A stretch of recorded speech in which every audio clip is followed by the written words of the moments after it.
communities just really struggle, especially rural communities, with what type of development they do want to see. We were able to say, here's where we want to see it.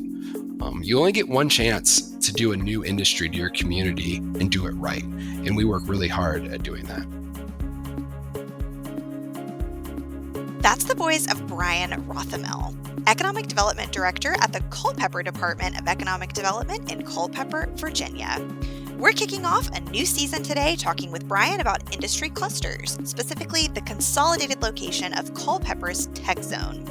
The Tech Zone streamlines power needs, leverages existing infrastructure, and centralizes the area's data center operations. Keep listening for all the details.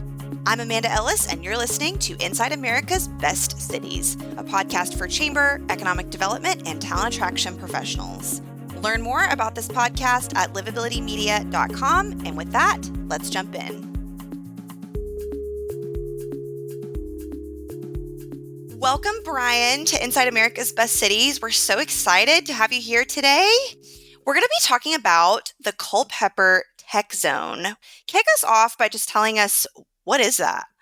So the Culpeper Tech Zone is in our ordinance, and it's an incentivized area where we're encouraging technology companies, primarily data centers, to go into one specific area of our county where we offer incentives, financial incentives, as well as incentives that they can build a higher building, but it's a defined area of our community. One thing though with the CTZ is it's more than just an incentive program. It's more than just an area defined on a map. We view it as its own little organism where we want to solve the problems that it has, that it creates, and look at it holistically. What are the best ways that we can make the companies that locate into our CTZ successful and also work for the greater community?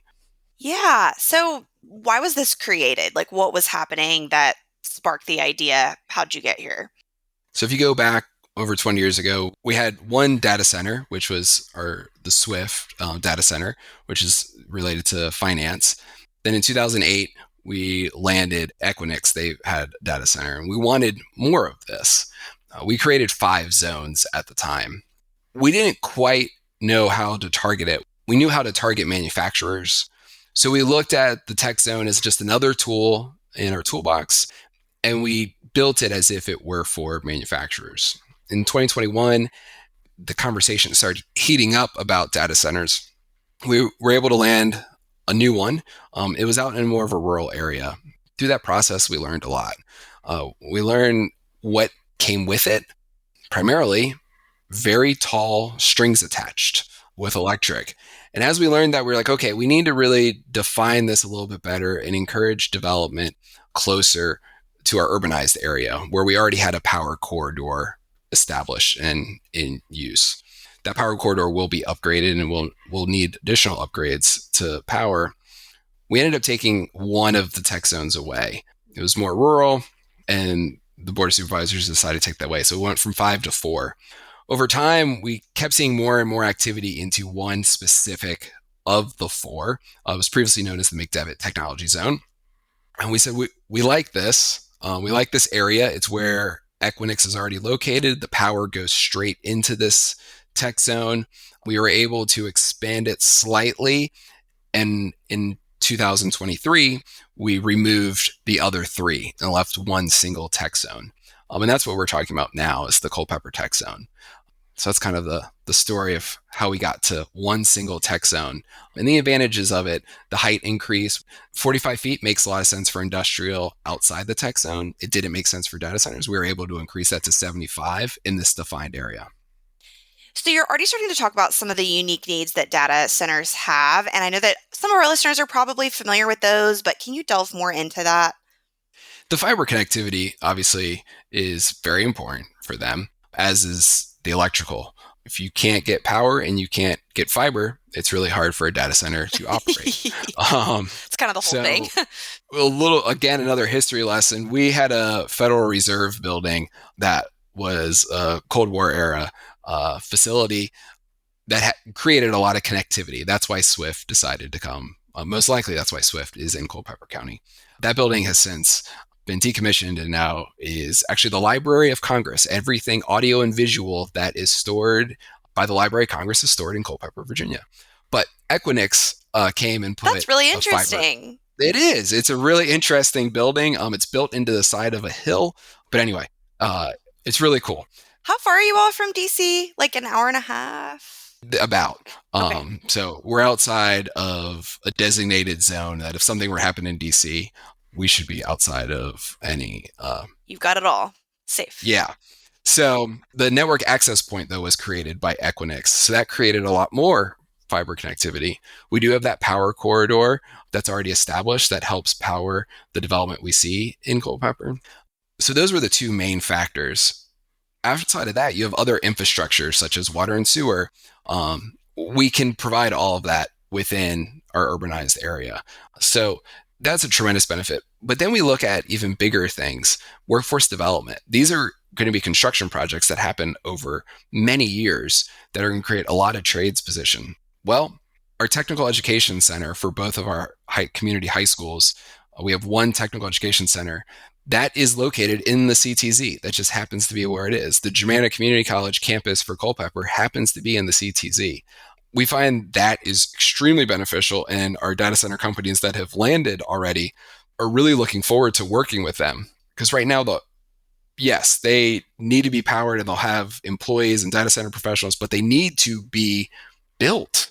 And that's where we see a lot of struggle. So the availability for us to partner right in the zone is an extreme benefit and one we look forward to utilizing. Is there anything else out there like this, or is this a pretty innovative way to approach things? The way we view it is it's innovative that we told the community what we were looking to do. At the same time that we were going through the decision to how many tech zones do we need? Where do they need to be? We're also doing our comprehensive plan update. So we were looking holistically at the entire county of what do we want the next 20 years to look like? What should Culpeper look like in the 2040s? Part of that was we want to see industrial development happen around the urbanized core. So we were able to go to the data center companies because right now across Virginia, we're seeing them go into communities that they never considered previously. And communities are struggling with, do we want this here? Yes or no? And unfortunately, that yes or no is happening through a legislative process of someone trying to file a rezoning and having that discussion. We were able to kind of front end some of that and in the comprehensive plan say, here's where we want our industrial land, here's where we want residential, here's where we want to keep ag. So when data center companies came and they said, do you have any sites available? Where can we go? We were able to point and say, this is what our future land use map shows. This is where our tech zone, this is where we're incentivizing. And the data center community really appreciated that. As rezonings have occurred within the CTZ, the conversation has been much smaller and you're mitigating unique issues to that specific project where there's still community engagement and there's still people coming and discussing what they're concerned about. But we're talking about a handful of people. So now you're looking, okay, this is a neighbor. Is there some way we can mitigate light? Is there some way we can mitigate sound better than we have? Those are very small issues rather than we don't want this in this area. In the CTZ, that conversation has been much, much different. So that's where we find it's unique. Communities just really struggle, especially rural communities, with what type of development they do want to see. We were able to say, here's where we want to see it. There's still standards. There's still issues that need to be mitigated and understood. And the data center developers that we've talked with have taken up that cause and taken it to heart, but they're able to know a little bit more what's inbounds and what's out of bounds. You talked a bit about some concerns from locals. Can you talk a little more about what those were? Sounds like you've worked through it, but Yeah, there, of course, has been concerns. And, we're looking at the largest buildings that will be in the county, and we'll happen to have at least 5 campuses as such. Our first one that we landed was more rural and was further out. And there was a lot of conversation about that. Does this make sense? They ended up developing a small portion of a 200-acre parcel, conserving a lot of it and trying to find as best they could to mitigate those concerns. That's been a huge thought. Our strategic plan for economic development was accepted by the Board of Supervisors in January 2023, and we laid out the data centers that we're going to work on and attracting. We need to attract town environs. Town environs is what we call around the urbanized area of the town of Culpeper. It's the environment around town. That's where we have the infrastructure available. That's where we have the fiber connectivity. So the conversation when we're going out to attract these data centers, that's where the conversation leads. Now, if someone else wants to come outside of that area, they're welcome to have that discussion, but it's going to be a much different conversation. And there's going to be more concerns that need to be mitigated. When we've looked in the CTZ, like I said before, we're having far fewer grand issues. It's more specific to that project. And that has helped make those rezonings the best that they can be because we're able to mitigate specific concerns rather than this industry might not work in this area. Yeah, so just a way different conversation. What kind of incentives are in place to encourage companies to locate here, particularly? Yeah, so on the data center side, if you invest $10 million in new taxable property, that could be either real property, building, that could be business personal property, the servers themselves. So if you, in any calendar year, if you do $10 million and you hire 10 employees at the prevailing average wage, which typically in Culpeper County has been in the upper 40s. So if you do those two things, that becomes a qualifying event. The new taxable items that you added in that year, we will rebate at 40% for 5 years, as long as you are paying the taxes on that. So if the item ends up leaving the county, then of course we're not incentivizing something that is left, but you pay the taxes and then we're able to rebate 40% of those taxes. So you talked about this a little bit, but part of the intent here, it seems like, is to, keep this zone, like limit expansion beyond this zone for the data centers, both in terms of like physical space and just in other resources and making sure you're well equipped from that standpoint. Is that an accurate way to look at it? And how much of the space is already taken? What capacity do you still have? Yeah, so we're looking at over summer, our last unclaimed parcel of the CTZ will be going through a rezoning. Other than that, though, of the incentivized area, that's going to be our sixth campus, if that's approved, and that will pretty much round out what we were looking to incentivize. The next thing for the CTZ is we're looking at bringing in the rest of the ecosystem, the rest of the work that goes into building and maintaining these facilities. We think we're a great location.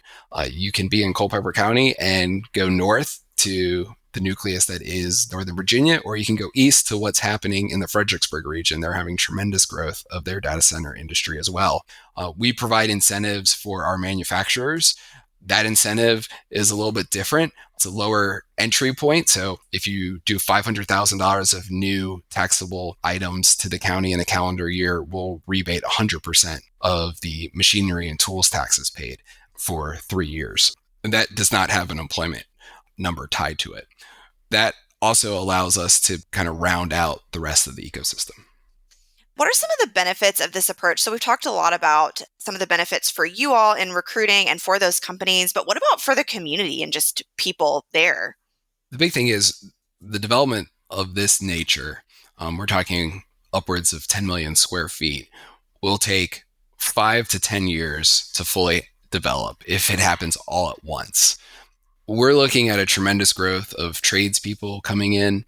We're looking at all the benefits that come with that. Hotel rooms will be booked. People will be coming in to check on the project, to work on the project. They will be eating in our restaurants. They'll be shopping at our local stores. They'll have families that come to visit. It's going to change a lot of the way money flows into the community. Also, we'll see tremendous growth of our tax revenue. These buildings are very expensive. The equipment is very expensive and expansive. We will see a change of how our government is able to collect revenue and provide additional services. We've had residential growth of double digits in the early 2000s, in the 2010s, and it will probably happen again in the 2020s. That brings, strain on services and schools, and we're looking at building our next elementary school, a new elementary school. We have a middle school that needs renovation.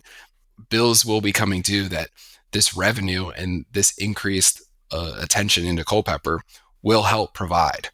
That we're looking forward to. The availability of our young people to go through public schools, get trained at the Technical Education Center, go on to the community college and get a certificate or get a associate's degree and be able to work out the front door, literally leave the school and have jobs in the front yard of the school, is also extremely beneficial. We're looking forward to all of that.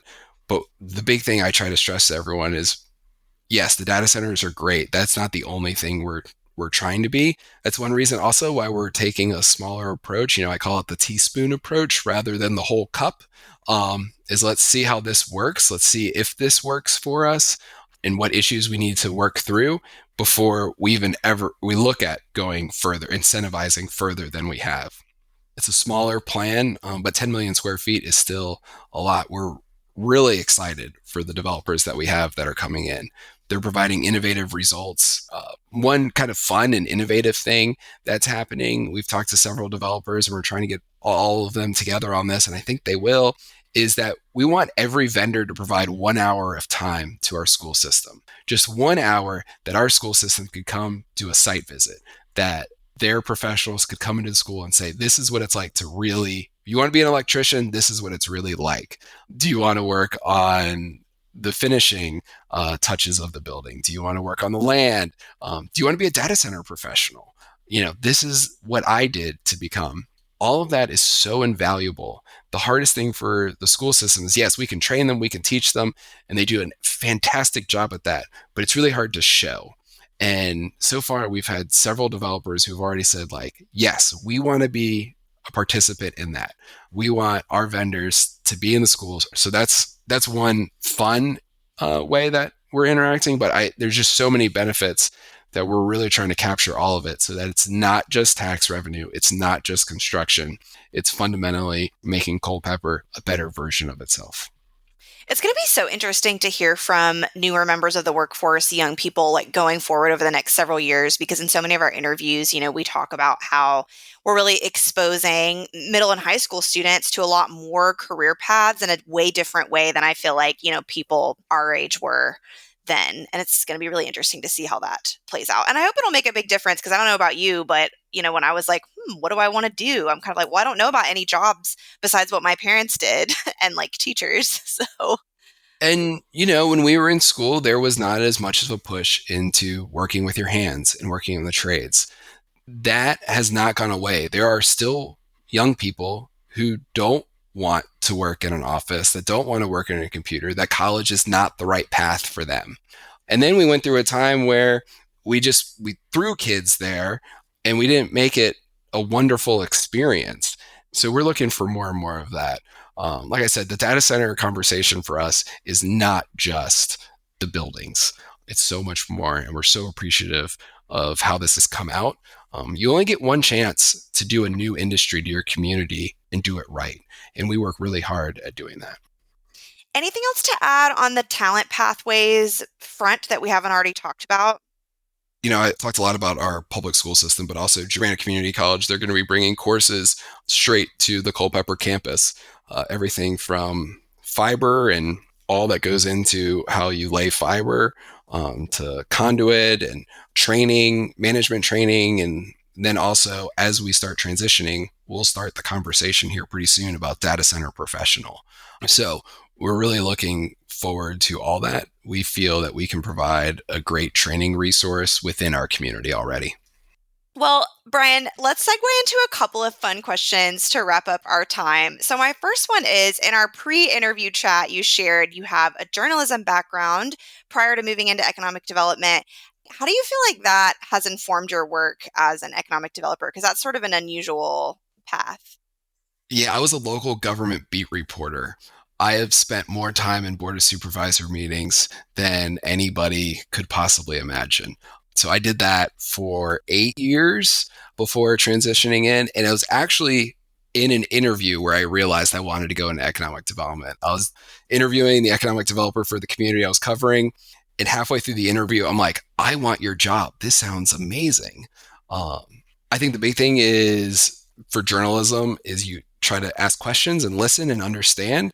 And I try to understand the problems that are coming. When a client's talking to us about coming to the county, what they say is always important. Words matter.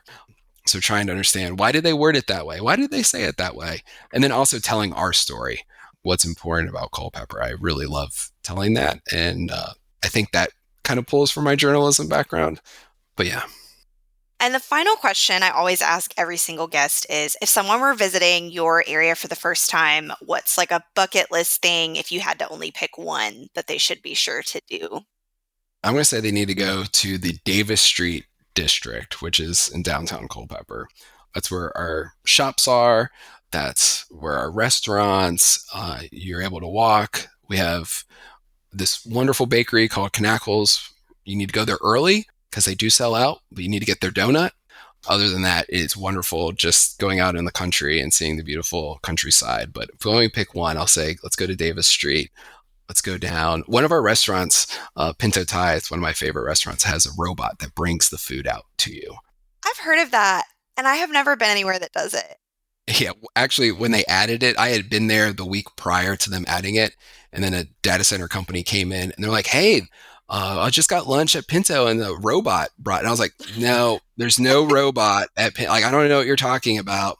And I went the next day and had to like email them. They were like so fascinated though, how futuristic we were. But That's I really thought that funny. was like a funny story. That was like really embarrassing for me because I was like, I don't even know what you're talking about. Literally the next day, I was like, oh, they literally just added this. You're like, next time we add robots, I need to get an update. Yeah, I need to know ahead of time when robots are being added to the community. It was very lucky that that person went there and thought very highly of Culpeper after that. So funny. Well, thank you so much, Brian. Lots of good information here for our listeners, and really appreciate you spending a little bit of your day with us. Thanks so much, Amanda. I really appreciate it.